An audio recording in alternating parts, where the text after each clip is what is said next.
Okay start now.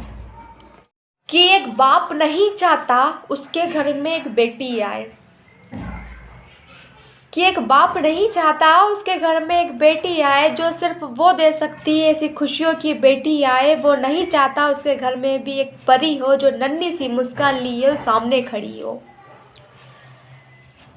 वजह यह नहीं है कि पढ़ाएगा कैसे, वजह यह भी नहीं है कि वो उसकी शादी कराएगा कैसे, वजह यह है कि उसकी इज्जत तार ना हो जाए। उसे डर है कि उसकी बेटी का बलात्कार ना हो जाए, उसे डर है कि उसकी बेटी का बलात्कार ना हो जाए। कोई नहीं समझता इस पीड़ा, इस दर्द को, उसके शरीर के निशान, उसके बहते हुए रक्त को, क्योंकि हम तो महरूम रहते हैं अपनी ही बातों में। अरे हमें क्या मतलब तमाम हालातों में, अरे हमें क्या मतलब किसी की बहन बेटी लूटी गई। हमारी घर की इज्जत सुरक्षित है हमारे हाथों में, अरे हमारे घर की इज्जत तो सुरक्षित है हमारे हाथों में। अरे और कुछ नहीं, हम हिंदू मुस्लिम का मसला उछाल देते हैं। अरे 2-4 तुम हिंदू मार दो, 2-4 हम मुसलमान मार देंगे, क्योंकि बेटी के मामले में तो गलती बेटी की रही होगी, लड़के के नहीं, लड़की की गलती होगी, लड़की नहीं ज़बरदस्ती की होगी। अरे शर्म करो ऐसे कहने वालों, ये इज्जत बाजार में नहीं बिकती। अरे तुम्हें लड़की के छोटे कपड़े दिख जाते हैं, अरे तुम्हें लड़की के छोटे कपड़े दिख जाते हैं, अपनी छोटी सोच क्यों नहीं दिखती? क्यों कहते हो तुम लड़कियों के रात में बाहर निकलती है तो ही रेप होता है, लड़की अगर छोटे कपड़े पहनती है तो ही रेप होता है? कि बाहर निकलने की क्या ज़रूरत, कि बाहर निकलने की क्या ज़रूरत, जब घर में ही 8 महीने की बच्ची का बलात्कार हो सकता है? और कि किसी बाहर वाले की क्या ज़रूरत, जब उसका रिश्तेदार ही गुनहगार हो सकता है, जब उसका रिश्तेदार ही गुनहगार हो सकता है। अरे उसकी चीखों से पूरे घर में हलचल थी, अरे उसकी चीखों से पूरे घर में हलचल थी। जब उसे देखा गया वो पूरे खून में लथपथ थी, वो पूरे खून में लथपथ थी। अरे मैं पूछना चाहती हूँ, 8 महीने की बच्ची होती ही कितनी बड़ी है, उसकी ढंग से आँख भी नहीं खुली होगी, कहीं ठंड ना लग जाए मेरी बेटी को। उसकी तो उंगलियां भी नहीं धुली होगी, उसकी तो उंगलियां भी नहीं धुली होगी। पर आँख खुलने से ही पहले तुमने उसे सुला दिया। जिस देवी को दूध से नहलाना था तुमने उसे खून से नहला दिया, जिस देवी को दूध से नहलाना था तुमने उसे खून से नहला दिया।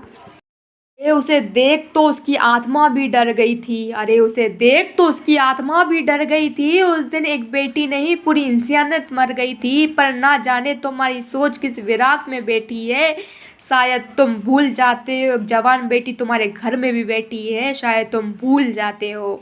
अरे तुम्हारी इसी भूल की वजह से मेरी बहन के शरीर में सरिया डाल दिया जाता है, चलती बस से फिर उसे फेंक दिया जाता है, उसे रोड पर नंगा कर उसकी वीडियो बनाई जाती है, फेसबुक इंस्टाग्राम व्हाट्सअप इंस्टा पर उसकी इज्जत उछाली जाती है। पर साहब वो तन से ही तो नंगी थी, मन तो उसका जिंदा था, एक चुन्नी तक नहीं उड़ाई गई। उस दिन मर्द नाम एक अपने आप में शर्मिंदा था, उस दिन अब मर्द नाम अपने आप में ही शर्मिंदा था।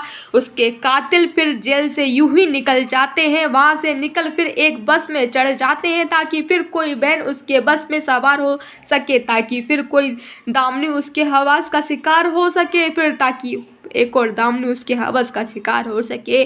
फिर हम नारे लगा देते हैं बेटी को कमज़ोर बताने के, हिंदू मुस्लिम भी कसम नहीं छोड़ेंगे एक दूसरे को नीचा दिखाने में। बेटी पढ़ाओ देश बचाओ, मुसलमान भारत छोड़ो, तुम करते रहो अपना काम एक दूसरे को बुरा भला कहने में। क्योंकि तुम क्या जानो दर्द क्या होता है एक बेटी को दर्द सहने में। और बिल्कुल नहीं घबराऊंगा मैं, बिल्कुल नहीं घबराऊंगी मैं ये कहने में, बिल्कुल नहीं घबराऊंगी मैं ये कहने में कि ज़्यादा वक्त नहीं है तुम्हारी बहन बेटियों के घुलने में। अरे ये सब सोच कर हम पाप चलेगा उसके घर में भी एक बेटी दो, जो छाती से लगी उसकी गोद में बैठी हो।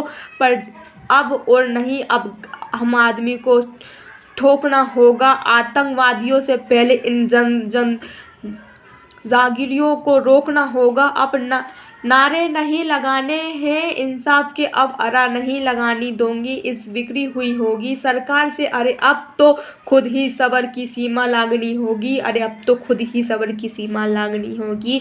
ऐसे जानवरों से अब खुद को गोली मारनी होगी, अब खुद को गोली मारनी होगी। क्योंकि अगर इन्हें ना रोका गया तो बेटी पैदा होने का सिलसिला ही ख़त्म हो जाएगा। अरे सिर्फ बेटी ही क्या, इंसान बनना ही ख़त्म हो जाएगा, सिर्फ इंसान बनना ही ख़त्म हो जाएगा।